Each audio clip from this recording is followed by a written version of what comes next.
చిత్తూరు జిల్లా ఏర్పేడు ప్రమాదంలో ప్రాణాలు కోల్పోయిన కుటుంబాలను సినీ నటుడు మోహన్ బాబు, సిపిఐ నేత నారాయణ పరామర్శించారు. తొలుత ప్రమాదంలో 12 మంది చనిపోయిన మునగలపాలెంలో మోహన్ బాబు పర్యటించారు. ఎవరిని విమర్శించడానికి ఇక్కడకు రాలేదని మోహన్ బాబు అన్నారు. మరోవైపు మృతుల కుటుంబాలను పరామర్శించిన సిపిఐ సీనియర్ నేత నారాయణ మృతుల కుటుంబాలకు 25 లక్షల రూపాయలు పరిహారం ఇవ్వాలన్నారు. దురదృష్టకరమైన ఘటన.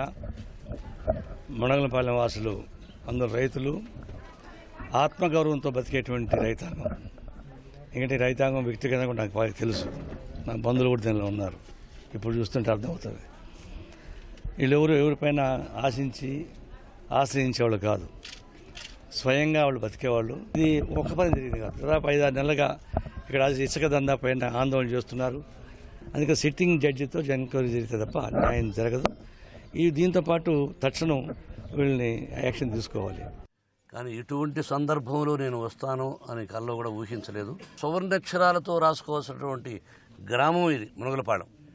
దొంగల వల్ల నాశనం అయిపోతున్నాం అని ఇంటికొక్కరు వెళ్ళి ప్రాణాలు అర్పించారంటే మరి వీళ్ళని వీరమరణం అంటారా ఏమంటారో మీరే ఆలోచించుకోండి.